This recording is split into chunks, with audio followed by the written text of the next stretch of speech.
All right, listener, ready to dive in? Today we're tackling Neil Gaiman's American Gods. Oh, a great choice. It's a fascinating look at, well, a world where gods walk among us, ancient deities in modern America.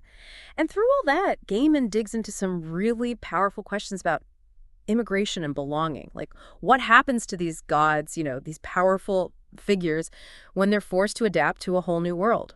It's brilliant how Gaiman uses this fantastical premise to explore the immigrant experience. Imagine, right, these ancient gods, each representing a part of a culture brought over by immigrants. Right. They're trying to navigate a world that's completely changed around them, a world that doesn't always recognize or respect their power anymore. Yeah, it's definitely not Mount Olympus, is it? I mean, we're talking That Odin, Anansi, Cernabog, powerful deities, but now they're walking among us, often in disguise, Exactly. They've had to trade in their godly robes for, well, a more modern look. trying to blend in, Yeah. to stay relevant. Yeah. And it's not always easy. Take Odin, for example. He's transformed into Mr. Wednesday, this cunning con man. A far cry from the all-powerful Norse god, right? Right. And, I think that transformation really reflects how immigrant communities can feel their influence fading as they assimilate. Yeah. Like their stories, their traditions are becoming less and less important in this new world. Almost like whispers, right? Yeah. And it makes you think, how much of our cultural identity do we sacrifice to fit in? That's a big question. And that tension between holding on to your heritage and adapting to a new environment, that's at the heart of the book. Absolutely. It's not just a physical journey, is it? It's a psychological and cultural shift. A real tug of war between who you were and who you're becoming. And I think those interludes Gaiman sprinkles throughout the novel, the ones that tell the individual stories of gods arriving in America, Yeah. they're like these mini snapshots of the immigrant experience, each one packed with hope and hardship. Totally. Like, take Essie Tregowyn, the Cornish woman who brings her belief in leprechauns to America. On the surface, it might seem like just a bit of folklore, right? Yeah. But it's so much more than that. Uh, It's her way of coping, of holding on to a piece of home. Surviving, really. Exactly. Yeah. And that's the duality of the immigrant experience that Gaiman captures so well, that yearning for a better future, but also that ache for what's been left behind. You see it over and over in the book. And then there's this whole dynamic between the old gods and the new gods, which, well, it's like a metaphor for the clash between traditional cultures and modern American society. It's a great way to put it. You've got the new gods, all flashy and powerful technology, media, consumerism. They're the in crowd, right? Right. And the old gods are struggling to keep up. But it's not just a power struggle, is it? It's deeper. Oh, absolutely. It's about the challenges of reconciling your heritage with the need to integrate into a dominant culture that might not fully accept you. It makes you wonder, what happens when those two worlds collide? Do you have to lose yourself to belong? That's the question, isn't it? And then there's Shadow Moon, our protagonist. He's on this wild road trip across America, encountering all these different people and cultures. He's not a god, but he becomes this sort of lens for understanding those cultural collisions. Yeah. Shadow's journey is all about that feeling of being uprooted, of searching for a place to call home.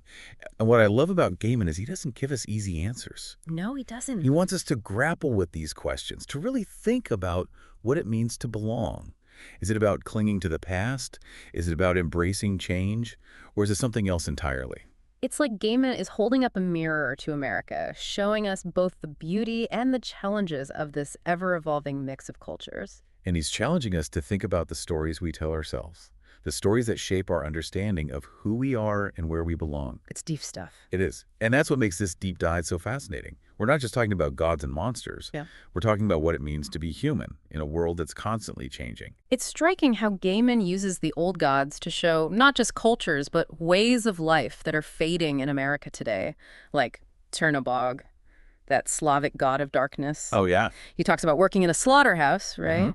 It's as if his whole being is tied to this way of life that's disappearing. Such a strong image of displacement. He's lost not just his home, but his purpose, his way of being in the world, I do. And that really resonates with so many immigrants. Finding their skills, their traditions, just aren't valued in this new place. We often talk about assimilation like it's a good thing, a way to become American. But what if it means losing vital parts of yourself. It's the core dilemma. And the book doesn't give easy answers, which I think is the point. Right. Gaiman wants us wrestling with this complexity. Yeah. He shows us how assimilation can be both opportunity and a threat to, well, to cultural diversity. And it's not just individuals conforming, is it? Entire cultural landscapes change. Think how holidays like Easter, Christmas, they're so commercial now, almost lost their original meaning. Absolutely. Even the gods have to adapt. To stay relevant, they compromise, reinvent themselves. Which brings us back to Shadow. He's no god, but he's on this search for meaning, right? Finding his place in this chaos. Totally. He represents that human side of the collision, the questions of identity, belonging, but on a personal level. And he encounters so many ideas of home on his journey. A physical place, a community, a feeling. Yeah, he does. For Shadow, it seems more internal, a sense of peace, purpose. Interesting. It makes you think about how the novel explores identity. Is home fixed, or is it something fluid? Right. Something we carry and redefine as we change. I think Gaiman suggests true belonging isn't about a spot on the map, but the journey. Accepting that who we are, it's multifaceted, always evolving, shaped by our experiences. Powerful. It challenges our assumptions about belonging. Are we just our origins, our heritage, or something more? Makes me think of that line, I am not Prince Hamlet, nor was meant to be. Oh. It's that acceptance, that we find meaning in the connections, in the small moments, even without some grand destiny. Beautiful connection. It shows how the novel explores being human, not shying away from the messiness of identity, embracing it. But it's not just in SD individual journeys, is it? It's how those stories tie into larger cultural narratives. That's where storytelling comes in. For sure. Gaiman emphasizes stories as preserving cultural memory, passing down traditions. The old gods need belief to survive. It's their stories that give them power. Right. A reminder that who we are isn't just what we experience, but the collective narratives we inherit. And those are challenged, rewritten, as cultures mix and change. America itself is like that. Layers of cultures on top of each other. Makes you wonder what stories will define America going forward, whose voices get heard, how those narratives shape how we see ourselves. Profound questions. And American Gods, I think, gives us a way to engage with them. It pushes us to be critical of the stories we encounter, to recognize their power. To shape the narratives of the future. Exactly. And maybe, most importantly, it reminds us that everyone has a story, a perspective to share. By listening, by acknowledging that diversity, we build a more inclusive world. You know, going through all this with American Gods, it makes you think about authenticity, especially now when cultures are always blending and changing. It's a key point, isn't it? Gaiman doesn't hit you over the head with it, but it's there throughout the story. We think of authenticity as being about origins, like authentic Italian food. But what happens when those lines blur? Traditions get adapted, mixed between cultures. Right, like if a dish uses ingredients that weren't in the original culture, is it not authentic anymore, or does it become something new, showing that cultural exchange? Exactly. And the book seems to say authenticity isn't so much about rigidly sticking to tradition. It's about expressing your identity in a way that feels real, even if it's been shaped by many cultures. Like the best food is often fusion, right? Taking bits from different traditions to make something unique and amazing. Maybe cultures like that too.